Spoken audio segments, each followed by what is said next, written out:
मुंबईतल्या चुनाभट्टी परिसरामध्ये गोळीबार झाल्याची धक्कादायक घटना घडली। यामध्ये एकाचा मृत्यू झालाय तर 2 जखमींवरती जवळच्या रुग्णालयामध्ये उपचार सुरू आहेत। या प्रकरणी पोलिसांनी 2 आरोपींना अटक केली। पंढरपूरच्या विठ्ठल रुक्मिणी मंदिरामधील 315 दागिन्यांची नोंद नसल्याची धक्कादायक माहिती समोर आली आहे। मंदिर समितीने केलेल्या लेखापरीक्षणामधून ही बाब उघडकीस झाली आहे। त्यामुळे मंदिर प्रशासनाचा बोंघळ कारभार हा समोर आला। यानंतर भाविक संताप व्यक्त करत आहेत। शनी शिंगणापूर देवस्थान कर्मचाऱ्यांचा संप 1 दिवस पुढे ढकलण्यात आलाय। नाशिकमध्ये कामगार युनियन आणि शनी शिंगणापूर देवस्थान विश्वस्त यांच्यामध्ये शेवटची बैठक होणार आहे आणि या बैठकीमध्ये तोडगा न निघाल्यास 26 डिसेंबरपासून कामगार संपावर जाणार आहेत।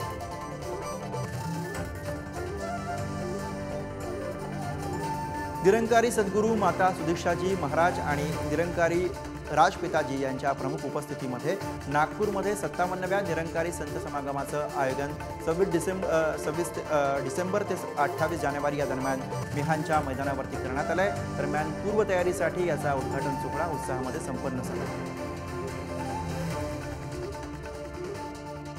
लातूरच्या अहमदपूर इथं बौद्ध धम्म परिषदेचं उद्घाटन उत्साहामध्ये संपन्न झालं। बौद्ध भिक्खूंच्या उपस्थितीमध्ये हा उद्घाटन सोहळा झाला। दरम्यान मोठ्या संख्येने बौद्ध उपासकांनी या ठिकाणी उपस्थिती लावली। पंडित प्रदीप मिश्रा यांनी पंढरपूरमध्ये विठ्ठल रखुमाईचं दर्शन घेतलं। यावेळी मंदिर समितीचे सहअध्यक्ष गहिनीनाथ महाराज औसेकर यांनी त्यांचा सत्कार केला। तुळजाभवानी मंदिर दर्शनासाठी 22 तास खुले राहणार आहे। नाताळ आणि नववर्षाच्या पार्श्वभूमीवरती मंदिर संस्थानानं हा निर्णय घेतला। सलग 3 दिवस आलेल्या सुट्ट्यांमुळे कोकणामधील समुद्रकिनारे पर्यटकांच्या गर्दीने बहरले आहेत। रायगड, रत्नागिरी आणि सिंधुदुर्गच्या समुद्रकिनाऱ्यावरती गर्दी वाढू लागली आहे। त्यामुळे व्यवसायाला सुद्धा तेजी आली आहे। नाताळच्या सुट्ट्यांमुळे शिर्डीमध्ये साई दर्शनासाठी भाविकांनी मोठी गर्दी केली। शिर्डीमधील हॉटेल आणि साई संस्थांचे भक्त निवास हे फुल झालेत तर शिर्डीकडे येणाऱ्या रस्त्यावरती वाहनांच्या लांबच लांब रांगा लागल्या। सलग सुट्ट्यांमुळे सिंधुदुर्गातील मालवण समुद्रकिनाऱ्यावरती पर्यटकांनी मोठी गर्दी केली। सिंधुदुर्ग किल्ल्यावरती मोठ्या संख्येने पर्यटकांनी हजेरी लावल्याने रस्त्यावरती वाहनांच्या रांगा लागल्या।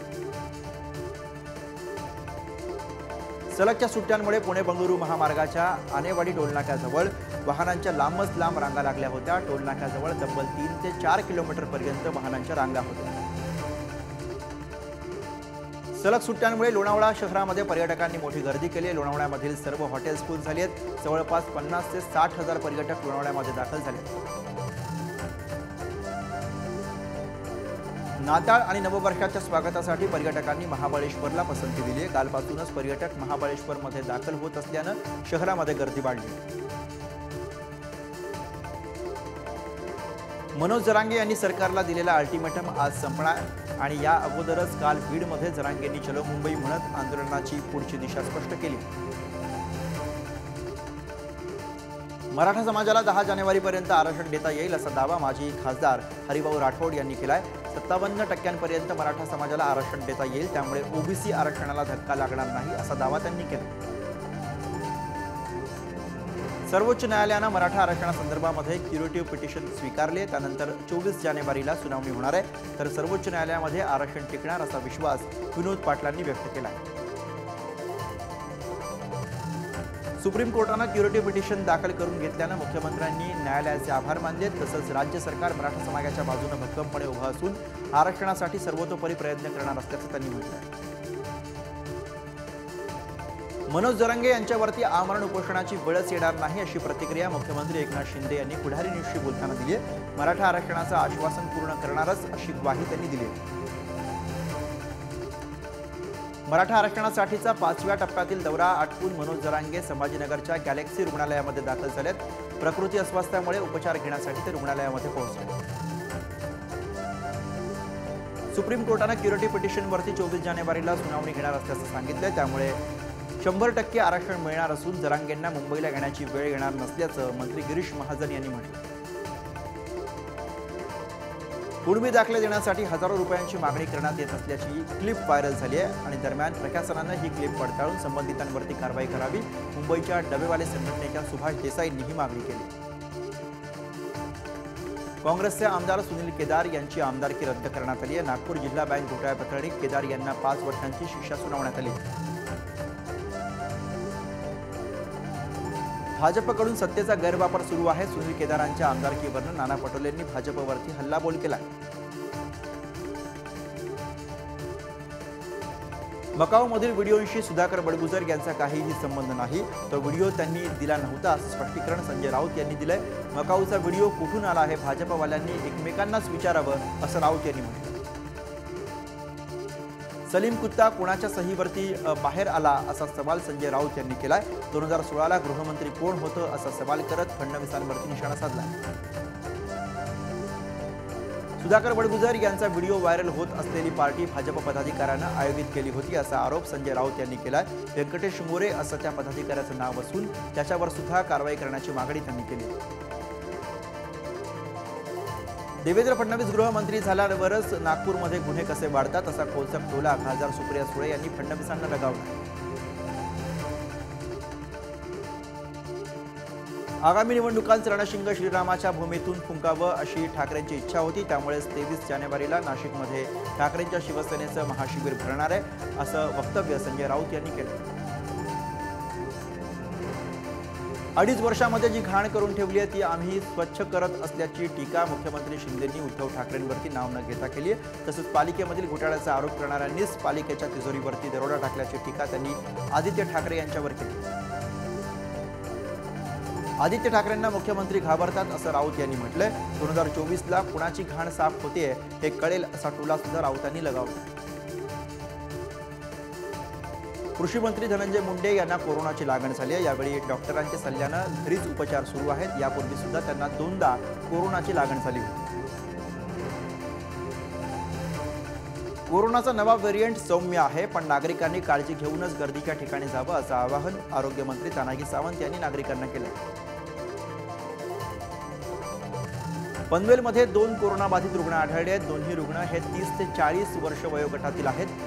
महापालिकेच्या आरोग्य विभागाच्या सूचनेनुसार या बाधित रुग्णांना होम क्वारंटाईन करण्यात आलं। कोरोनाच्या नव्या व्हेरिएंटच्या पार्श्वभूमीवरती नवी मुंबई पालिका सतर्क झाली आहे। नवी मुंबईमधील क्वारंटाईन सेंटर पुन्हा एकदा सुरू करणार असल्याची माहिती पालिका आयुक्तांनी दिली आहे। अमरावतीमध्ये तब्बल 8 महिन्यांनी कोरोना रुग्णांची नोंद झाली आहे। 21 वर्षीय तरुण कोरोनाबाधित झाला। यामुळे अमरावतीमधील आरोग्य यंत्रणा अलर्टवर केली आहे। ठाणे पालिकेच्या छत्रपती शिवाजी महाराज रुग्णालयामधील मृत्यू प्रकरणी 2 अधिकाऱ्यांना निलंबित करण्यात आले तर आणखी 4 अधिकाऱ्यांवरती निलंबनाची टांगती तलवार आहे। शिक्षक भरती प्रक्रियेमधील सर्व अडथळे दूर झाले असून 28 किंवा 31 डिसेंबरपर्यंत राज्यामधील सर्व जिल्हा परिषदेतील शिक्षकांच्या रिक्त जागांची जाहिरात प्रसिद्ध केली जाणार आहे। तब्बल 38,000 जागांची जाहिरात प्रसिद्ध करण्यात येणार आहे। शिक्षण क्षेत्रामध्ये आमूलाग्र बदल करण्यासाठी 100 कोटी रुपयांची तरतूद करण्यात आल्याचं मंत्री दीपक केसरकरांनी सांगितलंय। येत्या शैक्षणिक वर्षापासून स्काउट गाईड शिक्षण सक्तीचं होणार असल्याचं सुद्धा त्यांनी म्हटलं। राज्यामध्ये इतर मागास प्रवर्ग, विमुक्त जाती, भटक्या जमाती आणि विशेष मागास प्रवर्गामधील विद्यार्थ्यांसाठी 72 ठिकाणी शासकीय वसतिगृह सुरू करण्यात येणार आहेत। त्या वसतिगृहांमध्ये प्रवेशासाठी सामाजिक आरक्षणास मान्यता देण्यात आली आहे। संभाजीनगर पालिकेच्या आस्थापनेवरील 114 पदं सरळ सेवेनं भरण्यास मान्यता मिळाली आहे। त्यानुसार 85 पदांसाठी 3 ते 5 जानेवारी दरम्यान ऑनलाईन पद्धतीनं परीक्षा घेतली जाणार आहे। मराठी सारथी आणि महाज्योतीच्या परीक्षेमध्ये प्रशासनाचा भोंगळ कारभार समोर आलाय। आज झालेला पेपर हा पूर्णपणे 2019च्या सेट पेपरची कॉपी होता असा दावा विद्यार्थ्यांनी केलाय। तर नियमानुसारच आम्ही परीक्षा घेतल्याचा दावा विद्यालय प्रशासनानं केला। भारतीय कुस्ती महासंघाची नवी कार्यकारिणी रद्द करण्यात आली आहे। नवनियुक्त अध्यक्ष संजय सिंग यांच्या निर्णयांना ब्रेक देण्यात आलाय। संजय सिंग यांच्या नियुक्तीला भारतीय कुस्तीपटूंचा विरोध होता।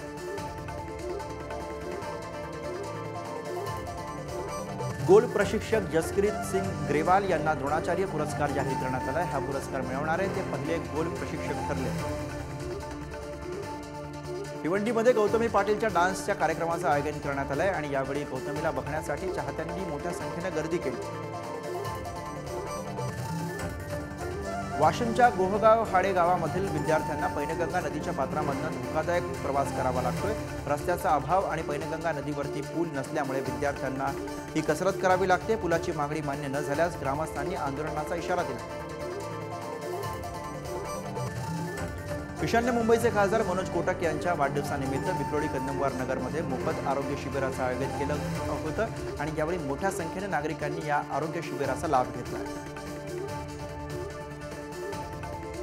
कोल्हापूर पन्हाळा मार्गावरती रजपूतवाडी इथं आरोग्यमंत्री तानाजी सावंत यांच्या गाडीचा अपघात झाला। या अपघातामध्ये तानाजी सावंत यांचे सुविय सहाय्यक रविराज जाधव यांच्या पायाला दुखापत झाली। विशेष म्हणजे या ताफ्यामध्ये अँब्युलन्स नसल्याची धक्कादायक माहिती समोर आली आहे।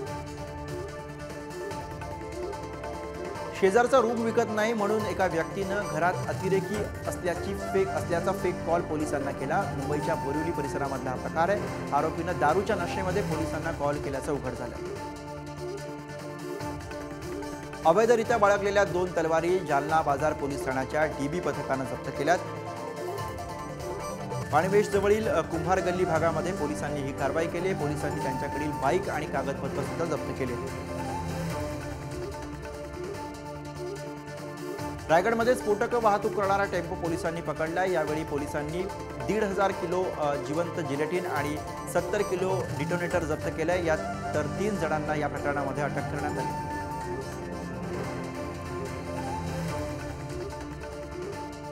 सांधणदरीमध्ये पाय घसरून मुंबईच्या 29 वर्षीय तरुणाचा मृत्यू झालाय। घटनेनंतर काही काळातच मृतदेह अकोले स्थानिक रुग्णालयामध्ये पाठवण्यात आला।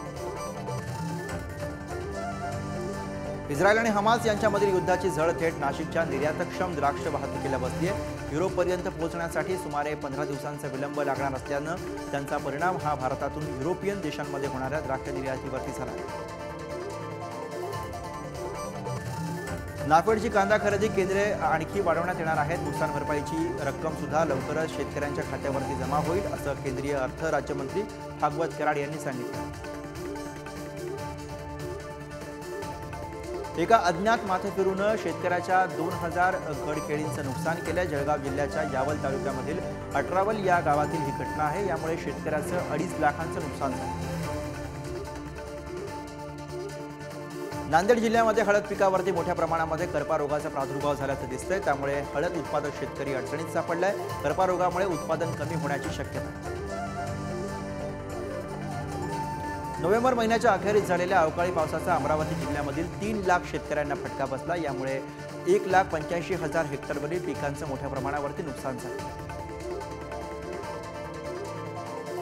राज्यामध्ये सध्या थंडीचा कडाका वाढल्यानं संभाजीनगरमध्ये हुडहुडी भरली असून नागरिक शेकोटीचा आधार घेतात। तर डिसेंबर अखेर पुन्हा थंडीची लाट येणार असल्याचा अंदाज हवामान खात्यानं वर्तवला।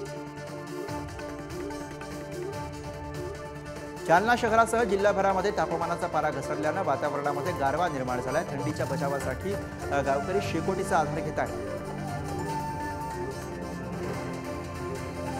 जळगावच्या रावेर तालुक्यामधील निंभोरा आणि सावदा स्थानकावरती बंद केळी पॅटर्न सुरू करण्याची मागणी शेतकऱ्यांनी केली आहे। तसंच मुंबई अमृतसर एक्सप्रेसला थांबा देण्याची मागणी सुद्धा करण्यात आली।